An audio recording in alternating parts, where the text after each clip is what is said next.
الحمد لله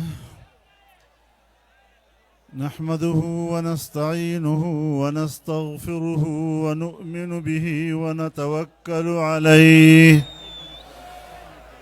ونعوذ بالله من شرور أنفسنا ومن سيئات أعمالنا من يهده الله فلا مضل له ومن يضلله فلا هادي له نشهد أن لا إله إلا الله وحده لا شريك له ونشهد أن سيدنا وسندنا ومولانا محمدا عبده ورسوله أرسله بالحق بشيرا ونذيرا وداعيا إلى الله بإذنه وسراجا منيرا صلى الله تعالى على خير خلقه محمد وعلى آله وصحبه وبارك وسلم تسليما كثيرا كثيرا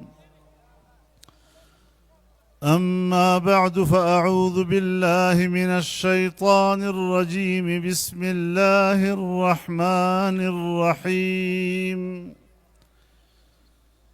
وعد الله الذين آمنوا منكم وعملوا الصالحات ليستخلفنهم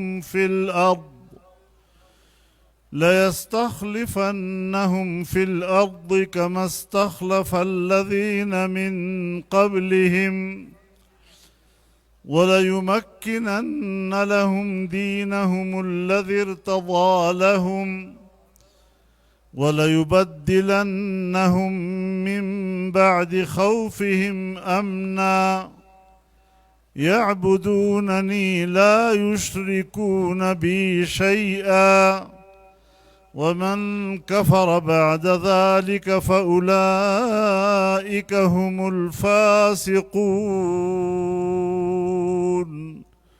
صدق الله العظيم. جناب صدر محترم دما ډیرو ګرانو درنو او ډیرو قدرمندو مسلمانانو ورونو په پښین کې نن دغه جلسه د پښین د تاریخ ټولو نه لویه جلسه ده. تاسو چې په کوم اخلاص په کوم محبت او په کوم جذبه په دغه جلسې کې شرکت کړی ده دا مول اسلام سره مینه له جمعیت علماء اسلام سره مینه او په جمعیت علماء اسلام باندې د کلک اعتماد او باور اعلان ده او انشاءاللہ دا اعتماد بطر قیامت پورے قائم اور دائم انشاءاللہ. میرے محترم دوستو، پښین کی تاریخ کا یہ بڑا جلسہ آپ کے اعتماد میں بہت بڑے اضافے کی علامت ہے. دنیا کی کوئی طاقت ہمارے اس رشتے کو نہیں توڑ سکتی اور انشاءاللہ یہ رشتہ اور مضبوط ہوتا رہے گا انشاءاللہ. میرے محترم دوستو، یہ جمعیت علماء اسلام کا ناقابل تسخیر قلعہ ہے اور دنیا کی کوئی طاقت جمعیت علماء کے اس قلعے کو فتح نہیں کر سکے گی انشاءاللہ. آپ کے سامنے رکاوٹیں ڈالی گئیں جس کا تذکرہ ابھی ہوا، لیکن کوئی رکاوٹ کارگر ثابت نہیں ہوئی اور اللہ نے آپ کے لیے راستے کھولے، حالات بنے اور ہم آج پوری دنیا کو اس میدان سے ایک پیغام دینا چاہتے ہیں۔ میرے محترم دوستو، جمعیت علماء اسلام ایک تحریک ہے۔ جمعیت علماء اسلام جہد مسلسل کا نام ہے۔ جمعیت علماء اسلام ایک قابل فخر ماضی ہے۔ جمعیت علماء اسلام ایک تابناک تاریخ ہے جس کے پشت پر 200 سال سے زیادہ کی قربانیاں ہیں، اور انشاءاللہ یہ تحریک آگے بڑھے گی اور اپنے مقاصد تک پہنچے گی انشاءاللہ۔ میرے محترم دوستو، پاکستان کی تاریخ دیکھ لیں۔ وہ پاکستان جو اسلام کے نام پر بنا، لیکن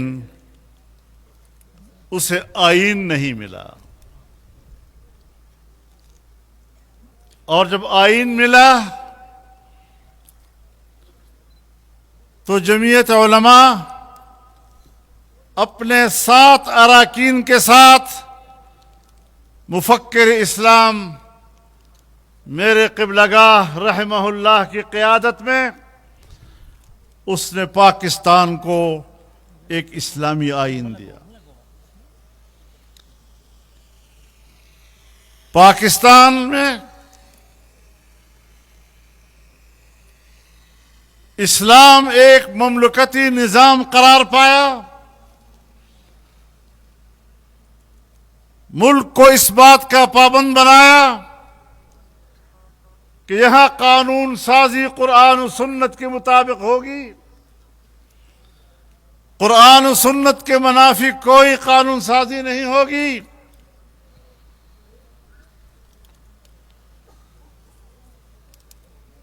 ختم نبوت کا مسئلہ آیا تو آپ کی قیادت نے پارلیمنٹ میں آپ کے عقیدہ ختم نبوت کی نمائندگی کی، ترجمانی کی، اور اللہ نے ہمیں فتح نصیب کیا۔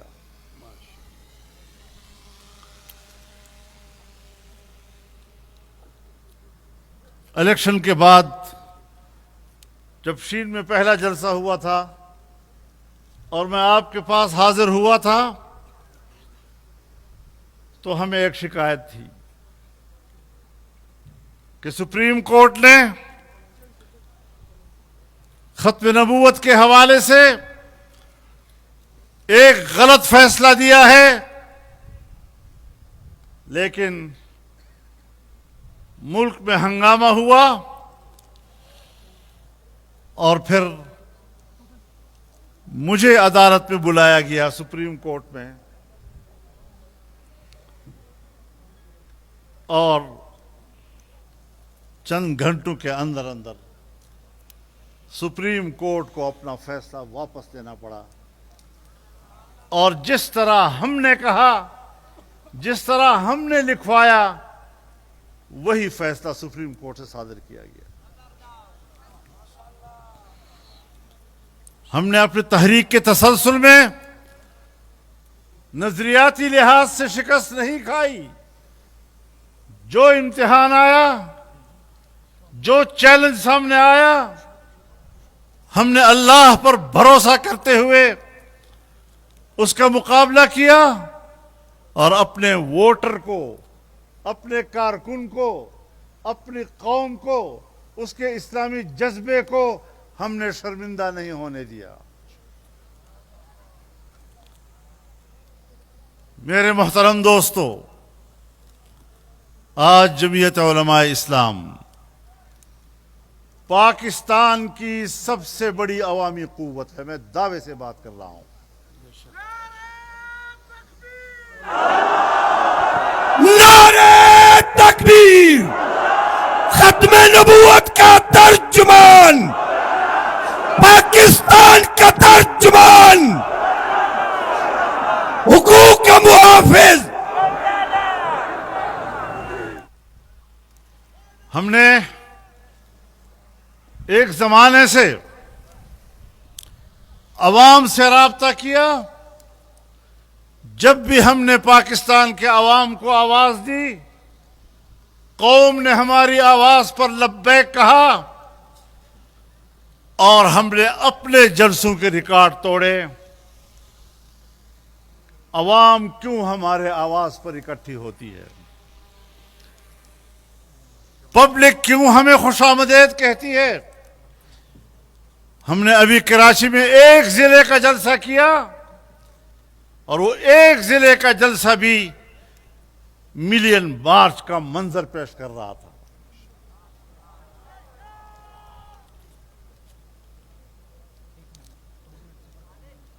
ہم چاروں صوبوں میں عوام کے پاس جا رہے ہیں، باوجود اس کے کہ ہم نشانے پر ہیں. ہمارے کارکنوں کو شہید کیا جا رہا ہے، ہمارے علماء کرام کو اور اساتذہ کرام کو گولیوں کا نشانہ بنایا جا رہا ہے.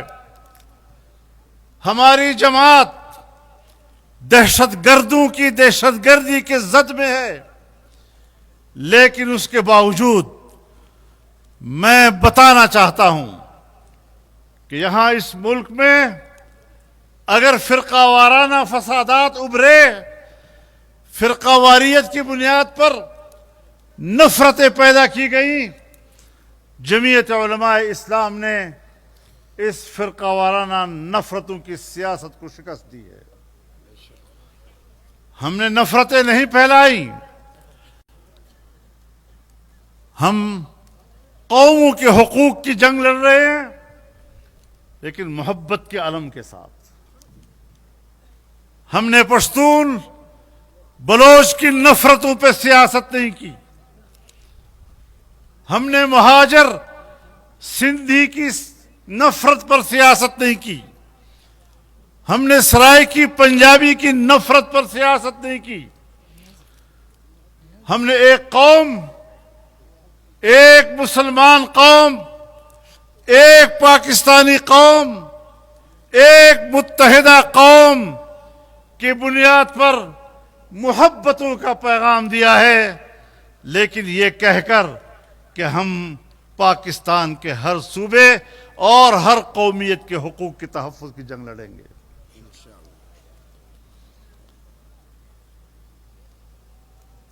جس طرح ہم نے فرقہ واریت کو،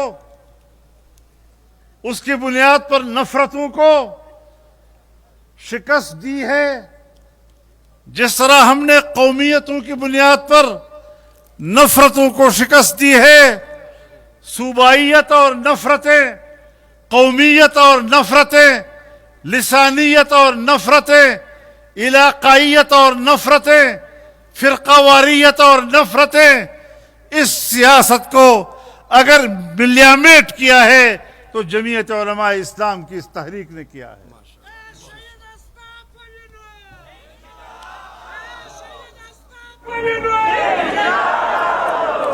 لیکن قوم کو کون لڑا رہا ہے؟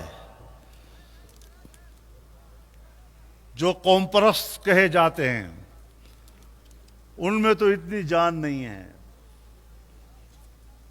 وہ بیچارے تو بس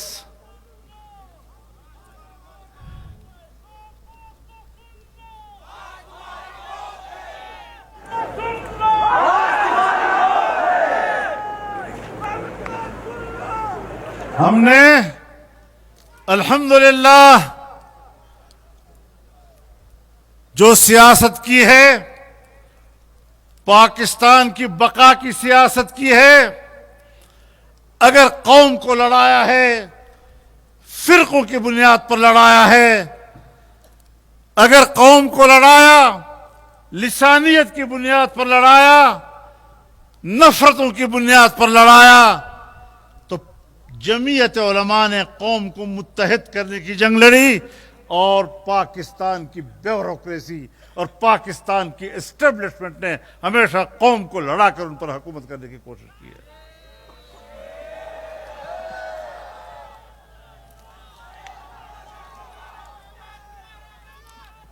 اور عجیب بات ہے،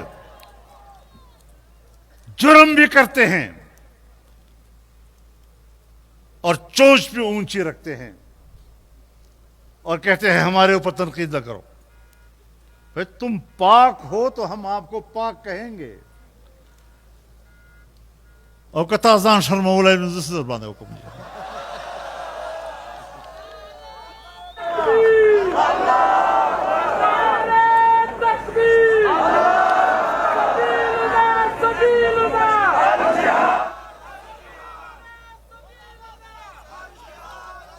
کتا چیر توروالی،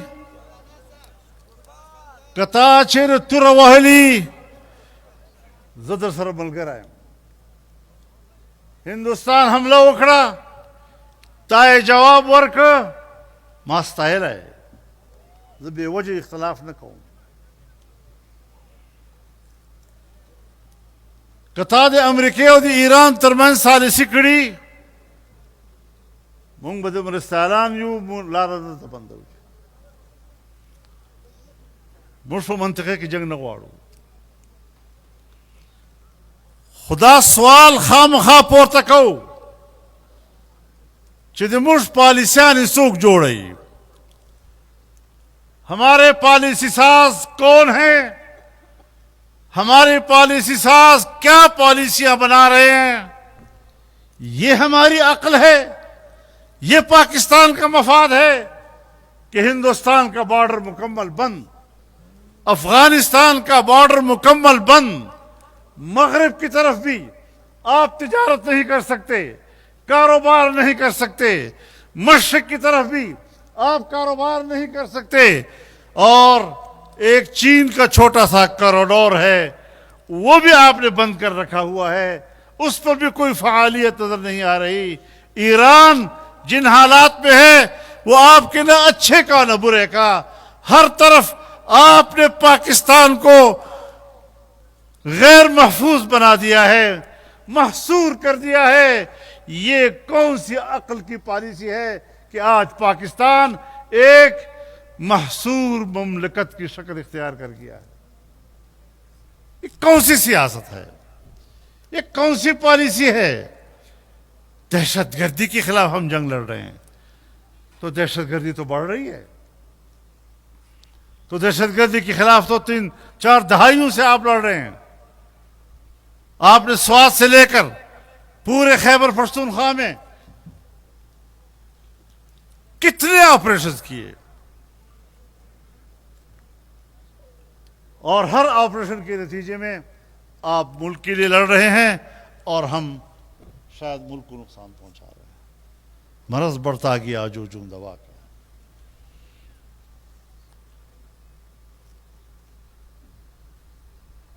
کس کس بات کو روئے ہم آپ کے؟ پڑدک دی سوڑی سوڑی راوڑ چہارا سوڑا دے گنڈم مالا جڑا رہا تھی.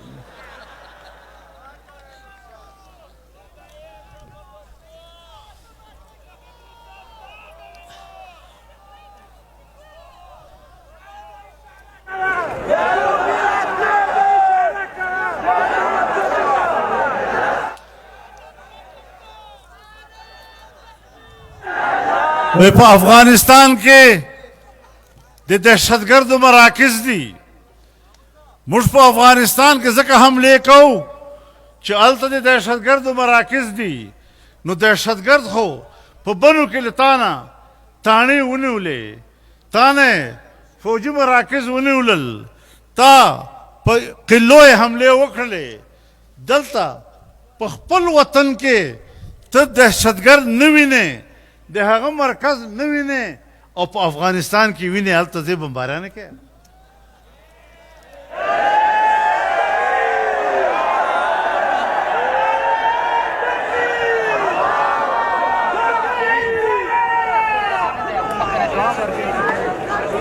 مدبان محترم ورونو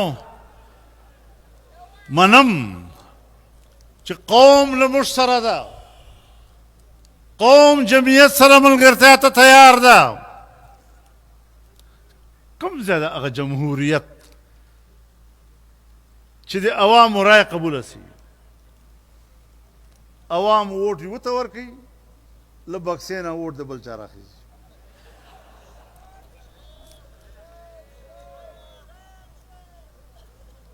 نتیجې بدلیږي.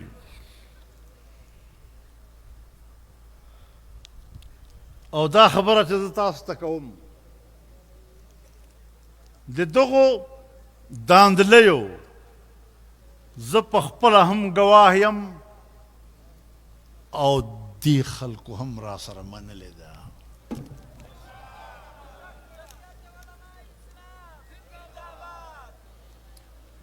زه داسې خبره نه کوم چې خامخا تور لګوم او په دغه تورو باندې زه سیاست کوم. صفا او شفاف سیاست مو کړی ده.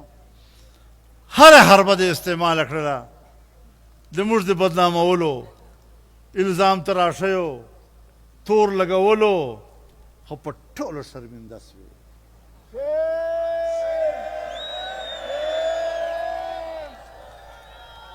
او الحمدلله نن په دومره لویه اجتماع کې زه قوم تر مخ سپین مخی ولاړ یم او ته تور مخی، ته قوم سره مختلف کولی. نعرہ تکبیر! قاعدہ اشارہ کوا، قاعدہ اشارہ کوا، قائد تیری سیاست کو، قائد تیری امامت کو. خو د یوې خبرې نه مو خبروم چې اوس جمهوریت دپاره هم ځای نشته. جمهوریت دغه ده چې د ټرمپ په شکل کې تاسو وینئ. نو چې دا ټرمپ څنګه خبرې کوي او دا ټرمپ چې څنګه روان یي، په دغه ډانچې کې چیرې یو ځای جمهوریت در ښکاري؟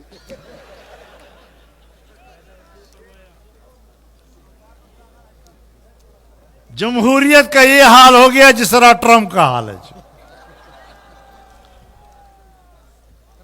مغربی دنیا سرمایہ دارانہ نظام کو دوبارہ مستحکم کر رہا ہے، سرمایہ داریت سامنے آ رہی ہے، جمہوریت کو دفن کیا جا رہا ہے. اور یہاں پاکستان اور افغانستان کے علاقوں میں ایسی ایسی تنظیمیں موجود ہیں کہ جن کے باغ ڈور مغرب سے ہل رہے ہیں، وہ بھی جمہوریت کا خاتمہ کر رہے ہیں، یہ بھی جمہوریت کی بنیاد پر فتوے لگا رہے ہیں. یہ مذہب وہاں سے آ رہا ہے. یہی وہ چیزیں ہیں. اس پاکستان میں اسرائیل کو تسلیم کرنے کی باتیں ہوئی، لابیوں نے کام شروع کیا اور الحمدللہ جمعیت علماء اسلام نے کراچی میں پہلا ملین مارچ کیا اور پھر ملک بھر میں تحریک چلائی اور اسرائیل کو تسلیم کرنے کی سازشیں پاکستان میں شکست کھا گئی. یہ ہے جمعیت علماء کی سیاست.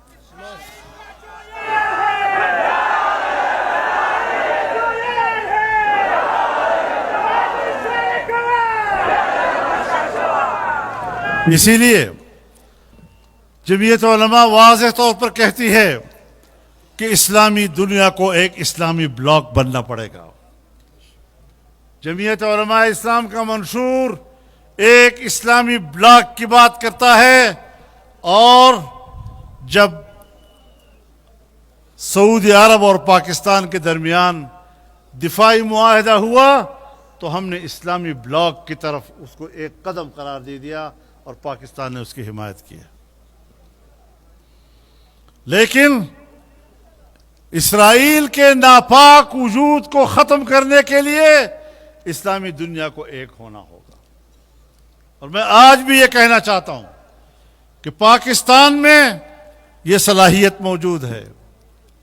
حکمرانوں کے عزم کا مسئلہ ہے, ان کی قوت ارادی کا مسئلہ ہے, وہ کمزور ہیں.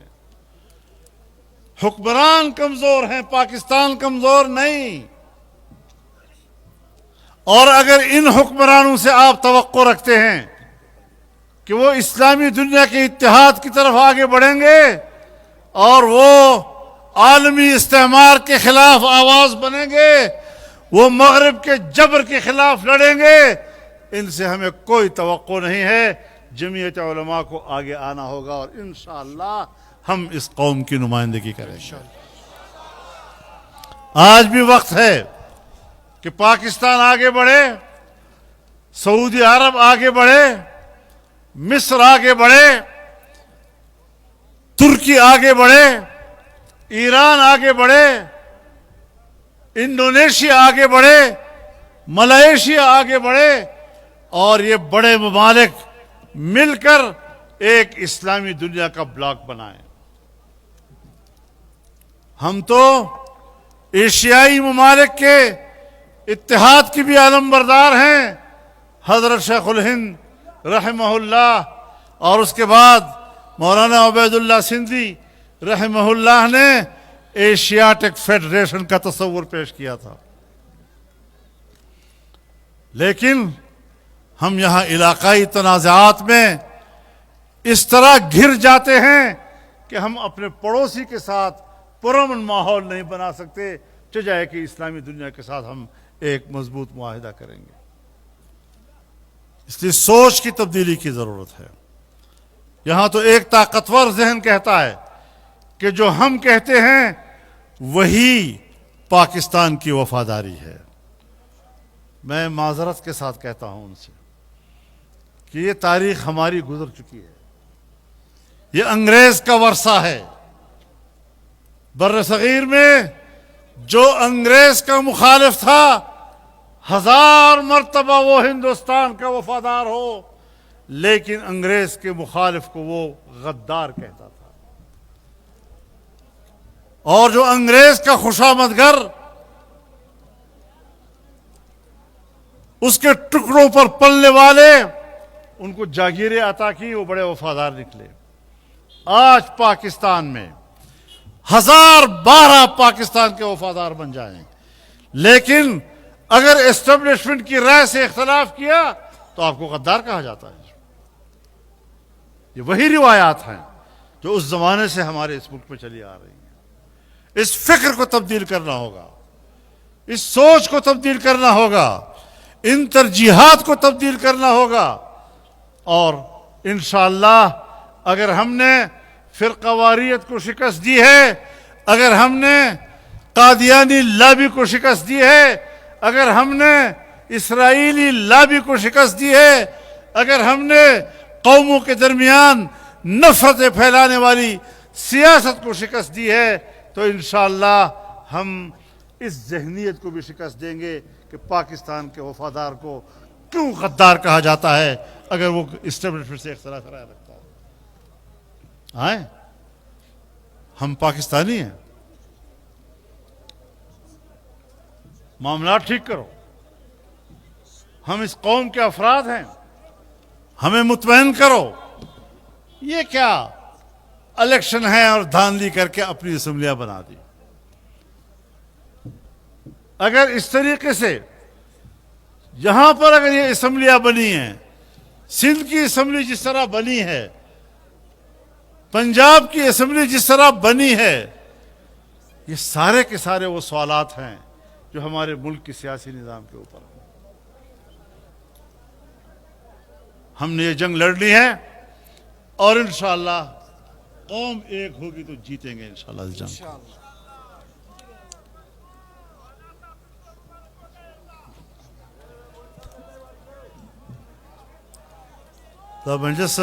دا منجس چونکہ باہر روان دا تاسو په اردو پوهیږئ او چې کوم خلک په پښتو نه پوهیږي په هغه څه کوي تاسو باصلاحیت خلک په پښتانه یاست خو سره د دې نه په اردو پوهیږئ او چې کوم خلک اردو وایي اخبارات په پښتو نه پیږي نو د هغو به لحاظ وکړل. ما محترم ورونو،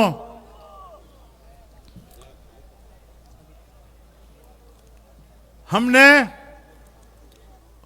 ان حالات کی طرف جانا ہے جب ہم پاکستان کو ایک کر سکیں گے.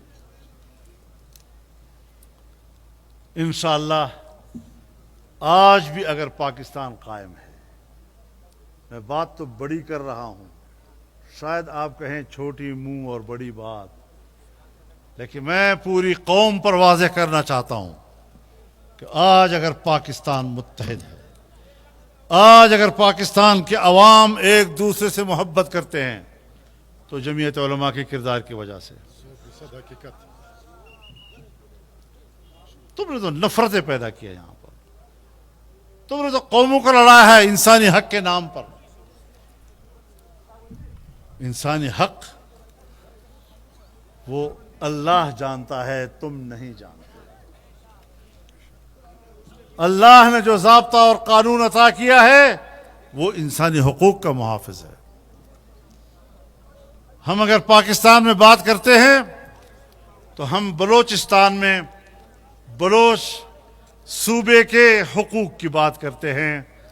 اگر ریاستی قوت نے پشتون بیلٹ کی قوموں کی زمینوں پر قبضہ کیا ہے، اگر ریاستی قوتوں نے بلوچوں کی زمینوں پر اور ان کے پہاڑوں پہ قبضہ کیا ہے، تو میں ان کو واضح طور پر کہنا چاہتا ہوں کہ ہم بلوچستان کے چاہے پشتون عوام ہو چاہے بلوچ عوام ہو، ان کی 1 انچ زمین بھی آپ کے حوالے نہیں ہونے دیں گے. نعرہ تکبیر!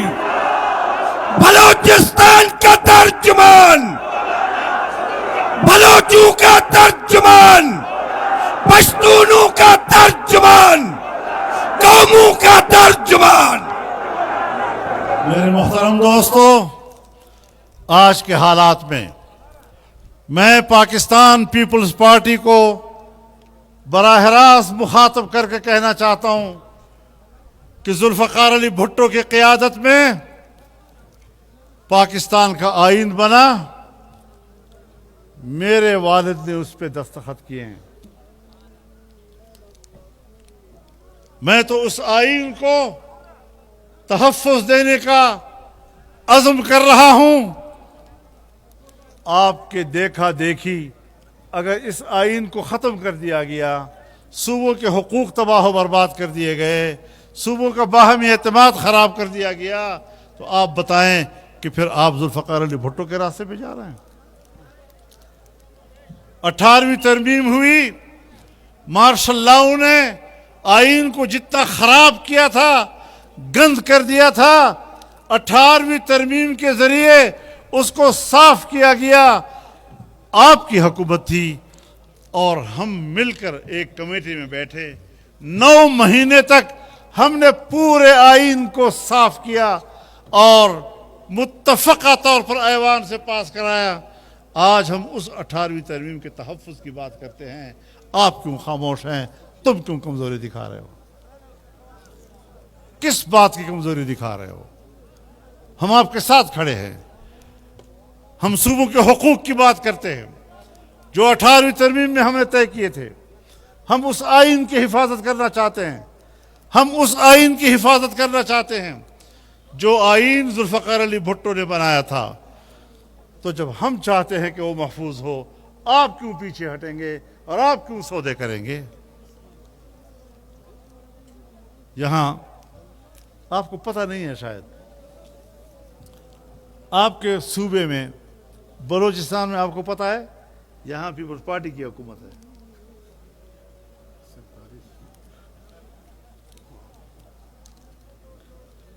آپ کو پتہ ہی نہیں ہے کہ یہاں پر پیپلز پارٹی کی حکومت ہے.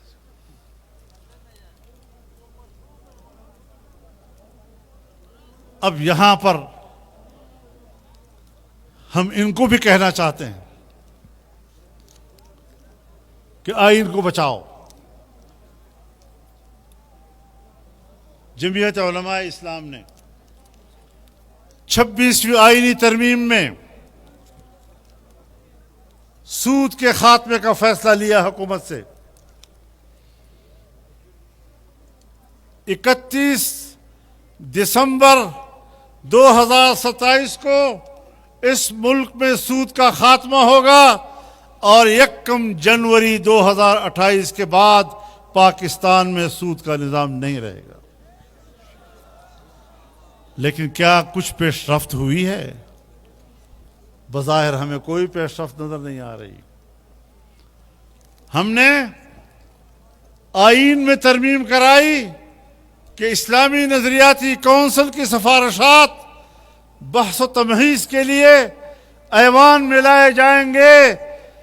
آج تک اسلامی نظریاتی کونسل کی کوئی سفارش ایوان میں بحث کرنے کے لیے پیش نہیں کی گئی. یہ تمہاری نیتیں ہیں، یہ تمہارے ادارے ہیں. دینی مدارس کے بارے میں متفقہ طور پر قانون پاس کیا گیا، مدارس کی رجسٹریشن ہوگی اور مدارس کے بینک اکاؤنٹ کھولے جائیں گے، لیکن مسلسل مشکلات پیدا کی جا رہی ہیں. قانون پاس ہونے کے بعد مشکلات پیدا کرنا، اس سے پتہ چلتا ہے کہ تم پاکستان میں دینی مدارس کا خاتمہ چاہتے ہو. تم کہتے ہو ہم دینی مدارس کے فارغ التحصیل فضلاء کو سرکاری ملازمتیں اور روزگار کمانے کا مواقع دینا چاہتے ہیں. میں پوچھتا ہوں آپ سے کہ دینی مدارس کو چھوڑیے، آپ کے یونیورسٹیوں کے فضلاء، آپ کے کالجز کے فضلاء لاکھوں کی تعداد میں ڈگریاں بغل میں لیے تمہارے دروازے پر کھڑی ہیں. تم ان کو روزگار نہیں دے سکتے اور بات کرتے ہو دینی مدارس کے طلباء کی.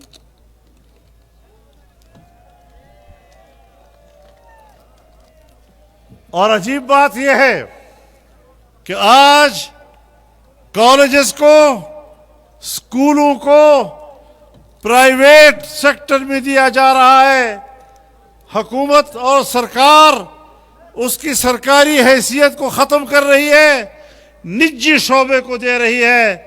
تمہارے انتظام میں چلنے والے اسکول وہ تم چلا نہیں سکتے، وہ تم پرائیویٹ سیکٹر میں دینا چاہتے ہو، اور دینی مدرسہ جو پرائیویٹ سیکٹر میں کام کر رہا ہے اس کو سرکاری تحویل میں لانا چاہتے ہو. پہلے اپنی ناکامیاں تو چھپا لو. اسکولوں کے بارے میں، کالجز کے بارے میں تمہاری ناکامیاں، وہاں سے فارغ تحصیل نوجوانوں کے بارے میں تمہاری ناکامیاں. مدرسوں کی فکر ہو گئی. پھر جناب شرائط لگا لیتے ہیں. مدرسے والے اس فارم کو پور کریں. کہیں ایسا تو نہیں کہ مدرسے کے اندر کوئی دہشت گرد آ جائے اور وہ پڑھے. بھائی کیا دہشت گرد یونیورسٹیوں کے دارالاقاموں سے نہیں پکڑے گئے؟ کالجوں سے نہیں پکڑے گئے؟ اسکولوں سے نہیں پکڑے گئے؟ جب کالجوں سے پکڑے گئے وہاں سے لاشیں نکلی ہیں ان کی، اور وہاں تم کوئی تبدیلی نہیں لا رہے اور سارا دباؤ آ رہا ہے صرف دینی مدرسے پر. میں آج دعوے سے کہتا ہوں کہ تم دینی مدارس کی خیر خواہی میں یہ اقدامات نہیں کر رہے، تم امریکہ اور مغرب کی پیروی میں یہ اقدامات کر رہے ہو.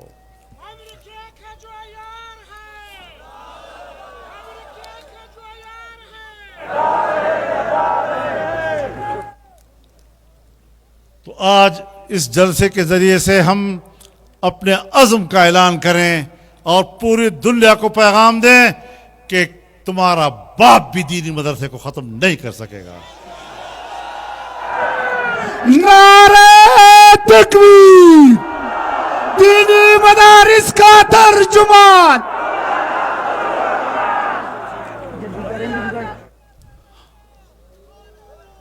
ان کو پتہ ہی نہیں ہے دینی علم کس کو کہتے ہیں. مدرسے کا اور دینی علم کا خاتمہ انگریز نے کیا. انگریز نے اپنے نصاب سے قرآن و حدیث نکالے, علماء کرام نے سنبھالا. آج بھی تمہارے ہاتھوں قرآن و حدیث کے علوم خطرے میں ہیں. تم آج بھی اس بات میں مصروف ہو کہ مدارس کو آپس میں لڑا دو, علماء کو آپس میں لڑا دو. پتہ نہیں کہاں کہاں کسی کونے کھدرے سے کسی کو نکال لیتے ہو اور کہتے ہو یہ دینی مدرسے کا محتمم صاحب ہے. بھائی ٹھیک ہے, ہمارے لیے قابل احترام ہیں, وہ علماء ہیں, ہم ان کے ساتھ جنگ نہیں لڑنا چاہتے, لیکن آپ کیوں لڑنے دے رہے ہیں؟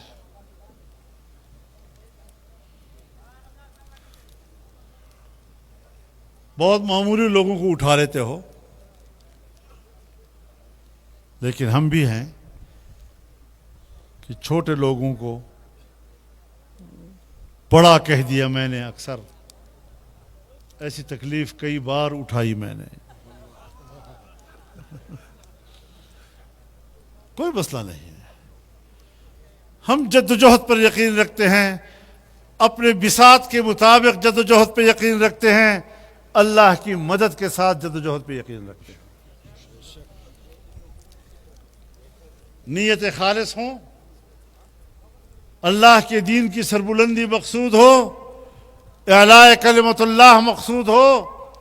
میرے ساتھیو, آپ کی نیت اللہ کے کلمے کی سربلندی ہے, یہی جہاد ہے, اور اس کے علاوہ کوئی جہاد نہیں ہوتا.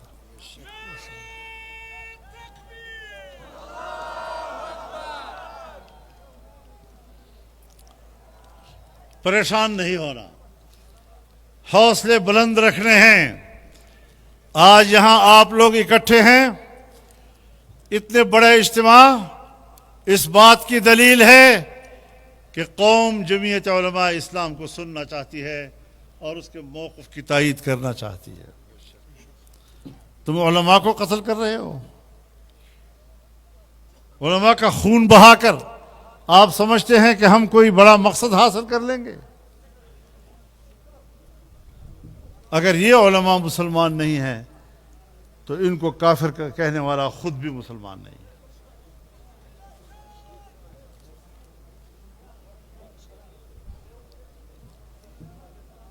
آپ نے جو سروں پر پگڑیاں باندھی ہیں, یہ سر اٹھا کے چلنے کے لیے ہیں, سر جھکا کے چلنے کے لیے نہیں ہے. اور انشاءاللہ یہ سفر جاری رہے گا. دینی مدارس بھی رہیں گی, آپ کے حقوق کی بھی جنگ ہوگی. بلوچستان کے حقوق, بلوچوں کے حقوق ہوں, پشتونوں کے حقوق ہوں, ہم سب کی جنگ لڑ رہے ہیں. اور ہم اس اتحاد اور محبت کے پیغام کو یہاں آپ کے سامنے رکھنا چاہتے ہیں. پورے ملک میں یہ تحریک جائے گی, اور انشاءاللہ 18 جون کو چارسدہ میں بہت بڑا جلسہ عام جمعیت علماء اسلام کرے گی.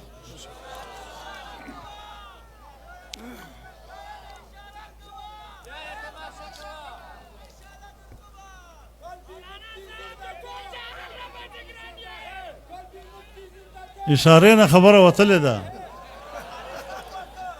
اشارے نہ خبر وتلے دا, پتبر میں درتا ہوا اللہ خطا سے بیام نے پہ پوئے گا. اسے طرح کو جائے انشاءاللہ یہ تحریک ہے, یہ جہد مسلسل کا نام ہے, یہ اپنی ماضی کے روشنی میں چلنے والا مستقبل ہے. اور انشاءاللہ اس راستے پر جاتے جاتے اللہ کے سپرد اپنی جان کر دیں گے, اور کامیابیاں انشاءاللہ آپ کی قسمت میں آئیں گی. عزم رہے, نیت صاف رہے, کوئی دنیا کی طاقت آپ کا راستہ نہیں روک سکتی. وآخر دعوانا ان الحمدللہ رب العالمین.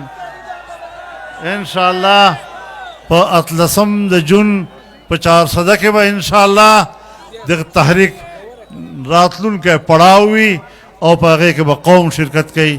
وآخر دعوانا ان الحمدللہ رب العالمین.